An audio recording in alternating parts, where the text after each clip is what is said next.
지금부터 2018년도 금융투자협회 출입기자단 하계 기자 간담회를 시작하며 권용원 금융투자협회장님을 단상으로 모시겠습니다. 여러분 환영의 박수 부탁드립니다.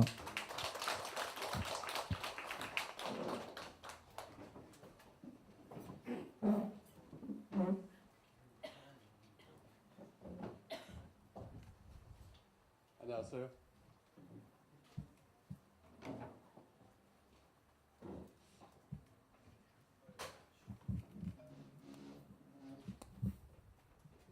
여러분들 날씨 더운데 이렇게 참석해 주셔서 감사드립니다. 휴가들은 어떻게 좀 다녀오셨나요? 아직 안 다녀왔어요. 휴가들 저는 지난주에 좀 휴가 좀 다녀왔습니다. 오랜만에 가족들하고 좀 연합 좀 했고요. 오늘 말씀드릴 것 중에 가장 중요한 거는 담배를 끊을까 생각 중입니다. 우리 최근에 이제 협회에서 건강관리 프로그램을 진행하고 있는데요. 우리 인사팀 쪽에서 경영지원본부 김정아 상무가 주도해서 건강관리 프로그램을 진행하는데 그 중에 프로그램이 한 3개쯤 돌아갑니다. 3개쯤 돌아가는데 하나는 금연 프로그램이 당연히 들어가고 다른 하나는 이제 근력을 좀 늘려야 된다. 그래서 근력 건강에 제일 중요한 게 이제 근력이 있어야지 뭐 면역 기능 이런 거 있더라. 그래서 근데 세 번째가 이제 다이어트 프로그램이 좀 진행이 되는데 체형상 보면은 뭐 다이어트는 필요할 것 같지는 않고 금연은 한번 진행을 해볼까 생각합니다. 이 중요한 얘기를 여러 기자분들한테 선언을 하는 거는 되돌릴 수 없는 루비 건강을 건넌다는 차원에서 옆에서 적극 좀 제가 파괴하지 않도록 많은 협조를 부탁드리겠습니다. 오늘 특별히 무슨 어떤 주제를 말씀드린다기보다는 그동안 벌써 이제 한 6개월 됐네요. 6개월 동안에 고민해왔던 일들 또 많은 저희 회원사라든가 또는 정책 당국이 될 수 있겠죠. 계속 협의하고 있는 일들 또 하반기에 해야 될 일들 다 연속성이 있는 것 같은데요. 어떠한 것들을 고민하고 또 어떤 것들을 협의하고 있는지 그 말씀을 좀 드리겠습니다. 첫 번째는 역시 굉장히 중요한 혁신 성장에 관한 건데요. 뭐 너무나 잘 아시다시피 우리나라 지금 뭐 경제 성장률 둔화되고 여러 가지 일자리 문제라든가 여러 가지 문제가 있습니다만 혁신 성장에 대해서 분명히 자본시장의 역할이 중요하고 굉장히 해야 될 일이 있다는 거는 뭐 저나 저희 협회 임직원들만의 생각이 아니라 여기 계신 기자분들도 공감하고 있으시라고 생각하고 있습니다. 그래서 제일 중요한 거는 그럼 협회가 뭘 할 수 있느냐? 금융투자협회가 협회는 또 협회로서의 뭐 제한된 기능이랄까 이런 게 있는 거기 때문에 협회가 할 수 있는 것은 무엇이냐? 그거를 하나하나 실행을 해나가 보자 하는 차원에서 하고 있는 것들이 혁신 관련 유관 기관과 협력 채널을 하나하나 가능성이 있는 것부터 진행을 하는 겁니다. 아시다시피 여러분들 저희가 산업단지관리공단 또 산업기술진흥원 그다음에 엑셀러레이터 협의회 등 혁신 관련 기관들과 서둘지 않고 또 크게 과욕을 부리지도 않고 어떤 일이라는 게 뭐 모양새도 중요할 수 있고 여러 가지 그림도 중요합니다만 실현 가능성이 굉장히 중요한 거기 때문에 그러한 곳들과 저희들이 업무 협약을 맺고 자본시장에서 혁신 관련 기관들이 기업들을 좀 추천을 해주면 자본시장과 연결시켜주는 기본적인 일부터 시작을 해보자 해서 사실은 어떤 목적성을 갖고 우리 그런 일을 진행을 했습니다.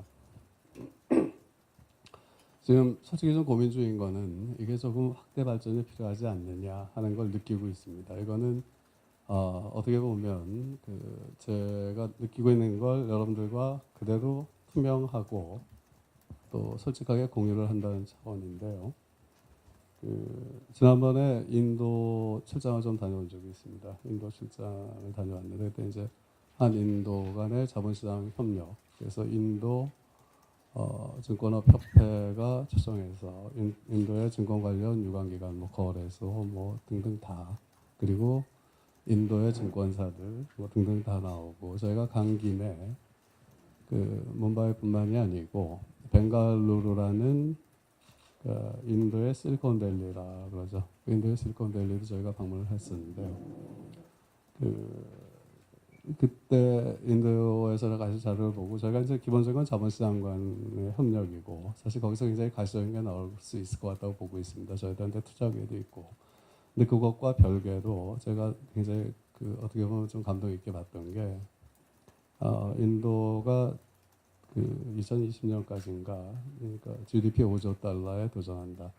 그러면서 1조 달러를 디지털 이코노미에서 만들어내겠다 하는 어떤 내셔널 어젠다 같은 게 있었습니다. 인도에. 근데 한 면에서 꼭 옛날에 어떻게 보면 우리나라 산업화 시대의 어떤 국가 발전 계획 보는 듯한 느낌도 있었습니다만 다른 한쪽에서는 이 디지털 이코노미라는 걸 갖고 1조 달러라는 어떤 확고한 내셔널 어젠다 같은 게 있다는 게 좀 부럽기도 한 느낌이 좀 들었었습니다. 저는 개인적으로. 그래서 우리도 그런 게 좀 필요한 거 아닌가 하는 생각을 하고 있고요. 여러분들 잘 아시다시피 소프트뱅크 같은 경우에 비전 펀드라는 걸 만들어서 하고 있죠. 손정희 씨가 하는 건데요. 그 규모가 어마어마합니다. 2016년에 만든 펀드인데 1,000억 달러, 우리 돈으로 한 110조 원 정도 되는 거죠. 근데 이미 2016년에 만들어서 이미 한 50% 이상의 투자가 완료가 됐습니다. 지금 이미. 그리고 2019년에 2차 펀드를 100조 원짜리를 하나를 더 만들겠다. 그러니까 50% 이상 투자가 완료됐고 투자 수익률도 굉장히 크고. 근데 그 투자 단위가 100조짜리 펀드다 보니까 한 회사에 대한 투자 단위가 작게는 1조 원, 크게는 10조 원. 많은 거는 30조 원을 투자한 것들이 있는. 이런 것들이 일어나고 있고 또 이런 거 일어났으니까 중국 같은 경우에 국유 기업이죠. 자오샹지 그룹이라는 데서 한 17조 원 정도 되는 펀드를 조성해서 이 비전 펀드의 대항마를 키우고 있고 인도는 디지털 이코노미를 국가적 차원에서 하고 있다고. 그러니까 뭔가 이 혁신 성장에 있어서의 분명히 조금은 우리가 이제 이 얼리 스테이지에 기업 창업을 촉진하고 이런 거를 하는 거는 중요하죠. 그걸 하지 말자는 게 아니고 그걸 잘해야 됩니다. 잘해야 되고 계속 태어나고 근데 그 기업이 성장해 나가는 단계에 있어서는 분명히 어느 정도 성장 단계에 있는 기업 아직은 비상장이지만 조금은 성장해 있는 기업 근데 더 큰 성장을 위해서 조금 혁신 자본이 필요한 기업 이거에 대한 우리나라의 작스법의 여러 내용들이 되고 있고 좋은 결과를 기대하고 있다는 말씀을 드리고요.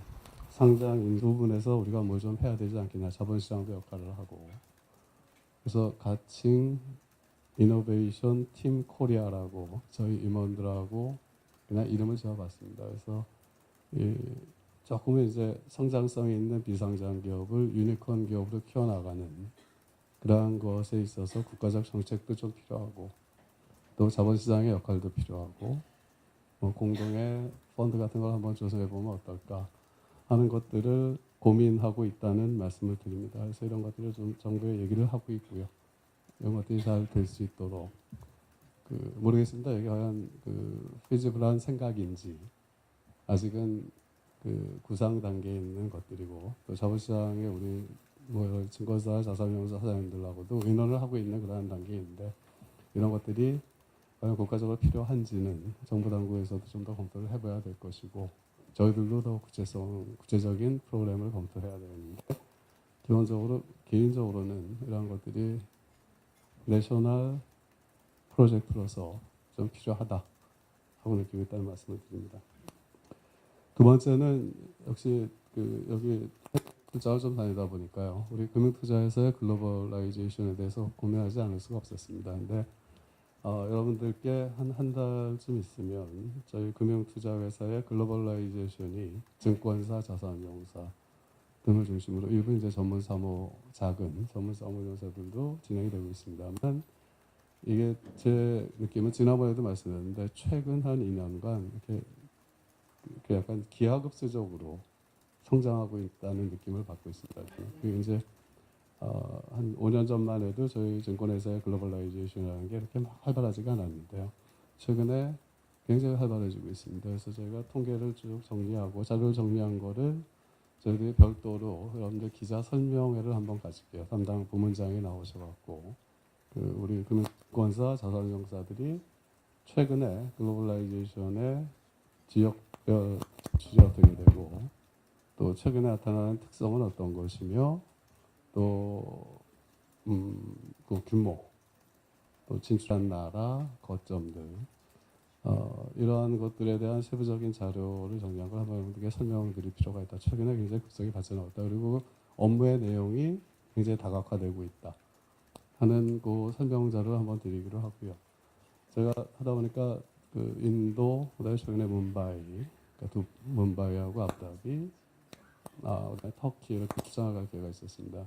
근데 갈 때마다 제가 느꼈던 거는 우리가 안에서 볼 때는 항상 일상에 이렇게 접하기 때문에 못 느끼지만 밖에 나와서 보면 저희 자본시장이 상당히 컸구나 하는 걸 많이 느낍니다. 실제로 저희 그 펀드 시장, 그다음에 투자 이름 시장 다 합쳐보면 한 1,000조 원이 좀 넘거든요. 최근에 그 1,000조 원이 좀 넘는데 그냥 간단하게 계산하면 한 1조 달러 정도 되는 거죠. 1조 달러, 1 트릴리언 달러. 그리고 그 자금 중에 많은 부분이 이제 해외로 나가야 되고, 여러분들 잘 아시다시피 국민연금 또 우리 3대 연금 여러 가지 뭐 제도적으로 개선해 갈 것들이 있습니다만, 국민연금 또 퇴직연금, 개인연금 합치면 뭐 2030년 가면은 3조 달러 정도 된다 하는 우리의 그 예측치가 있거든요. 그러니까 우리의 이러한 시장이라든가 우리 플레이어들의 역할을 알려주면 이 나라의 같은 플레이어들이 갖는 관심도가 굉장히 높다는 걸 느낍니다. 협회가 해야 될 일은 뭐냐? 뭐 그 두바이의 예를 들면 대표적인 프로젝트죠. 그 팜 주메이라라고 여러분들 왜 사진 보셨죠? 그 야자수처럼 그 간척을 해갖고 했던 프로젝트인데요. 그게 거의 이제 90% 이상 완성이 됐더라고요. 다 분양이 끝났습니다. 분양이 끝났는데 그 두바이라는 나라가 이제 처음에 좀 금융위기 때 어려움을 겪긴 했습니다. 그걸 그 2010년에 잘 극복하고 프로젝트가 완전히 완성도가 높은데 그들이 원하는 건 뭐냐? 역시 한국의 투자를 원합니다. 시티. 그러니까 결국 협회는 무엇을 할 것이냐? 인도 마찬가지였고 터키 더 큰 것 같습니다. 그런 니즈가 지금 터키가 좀 복잡하져 가지고 그 언론에도 많은 기사가 나오고 있습니다. 복잡하다 보니까 어떻게 보면 외국인 자금 유치가 외국 투자 유치가 굉장히 큰 프로젝트가 되기 때문에 저희 협회가 할 기능은 뭐냐? 우리 기업들이 그거를 다 커버할 수가 없습니다. 모든 나라를. 그럼 결국 이제 시장의 실패, 시장에 어떤 구멍이 좀 있는 거기 때문에 이 협회가 대표적으로 그 중개 역할을 해줄 수 있지 않느냐. 그러한 기능들을 협회 내에 좀 강화시켜 나간다. 글로벌라이제이션에서는 그렇게 생각을 하고 있습니다.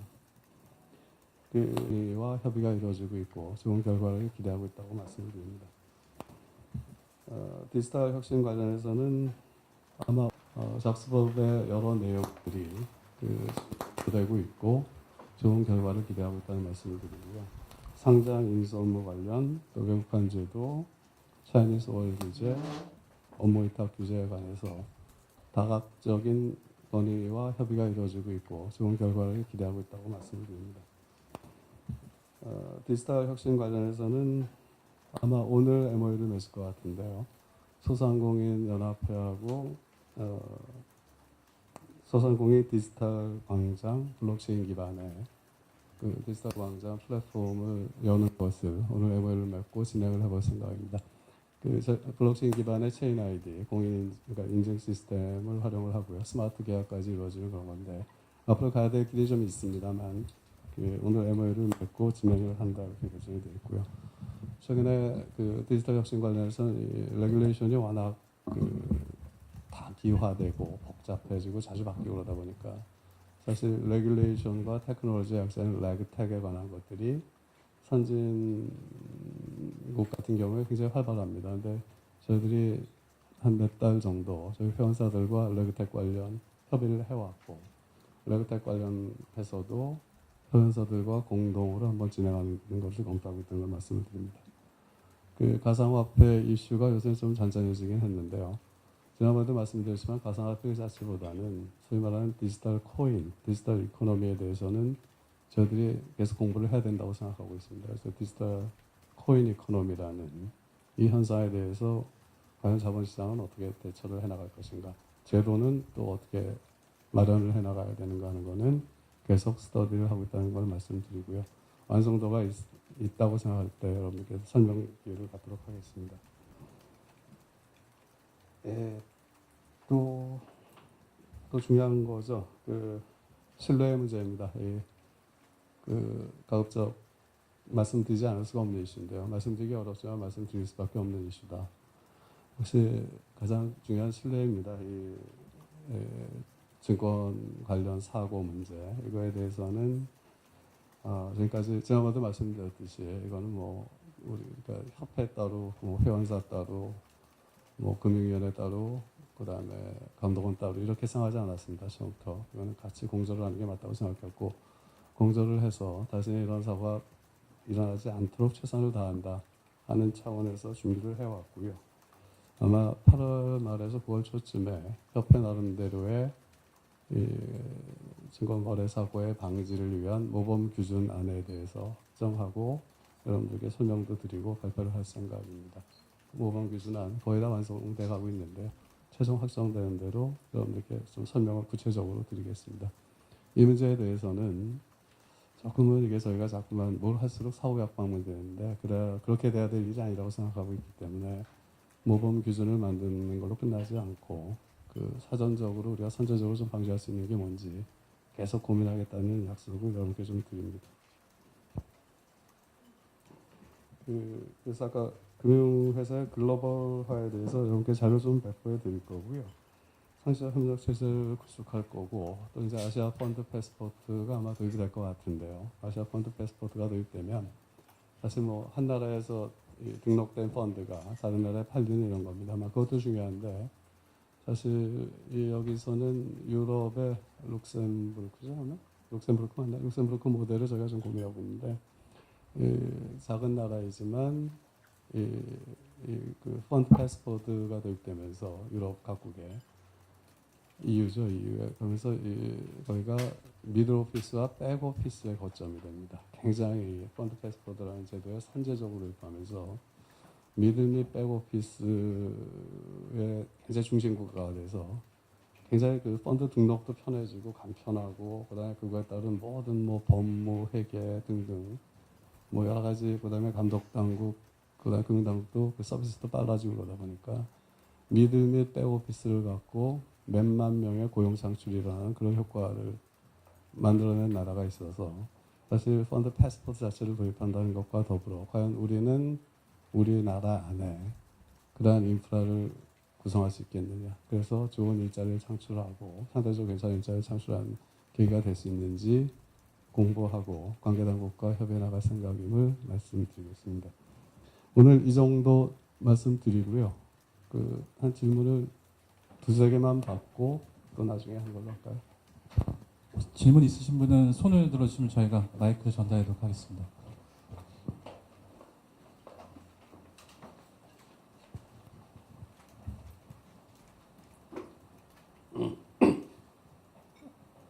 질문이 아울러서 그 글로벌라이제이션 이슈는 아까도 말씀드렸듯이 계속 바이래터럴리 계속 이렇게 업무 협약을 좀 확대해 나갈 생각입니다. 확실히 저는 의미가 있다고 보고 있고, 단순히 이게 MOU를 맺는 차원이 아니고 실질적인 일에서 해야 될 일을 찾을 수 있겠다는 생각이 들기 때문에 그런 업무 협약 진행하는 것, 아까 말씀드렸듯이 좋은 투자 프로젝트에 대해서 우리 기업이 충분히 할 수 있을 때까지 해당 나라를 자율적으로 커버했을 때까지는 뭐 가장 중요한 투자의 중개 역할 정도를 하는 것들, 아까 말씀드린 펀드 패스포트와 관련해서는 과연 우리나라의 미들 및 백오피스 이것과 같이 갈 수 있는 게 가능한가 아닌가 도전해 보는 것. 역시 중요한 거는 조금은 이제 우리 KIC라든가 연기금 등이 해외 출자할 때 우리 금융투자회사들과 한번 공동으로 해보는, 우리 회사들도 이제 충분히 큰 것 같아요. 예전에는 저희가 일방적으로 그런 연기금이라든가 KIC에 도움을 좀 요청하는 단계였다면 이제는 저희들도 충분히 잘 해내고 있기 때문에 어떻게 보면 동반 성장 같은 컨셉도 있는데 그런 것들도 계속 그 관계되는 기관과 협의를 해나갈 생각입니다. 빨리 삼계탕 먹을까요? 네, 그럼 이상으로 저기 회장님 말씀을 잘 들었습니다. 예, 말씀 주셔서 고맙습니다. 감사합니다. 네.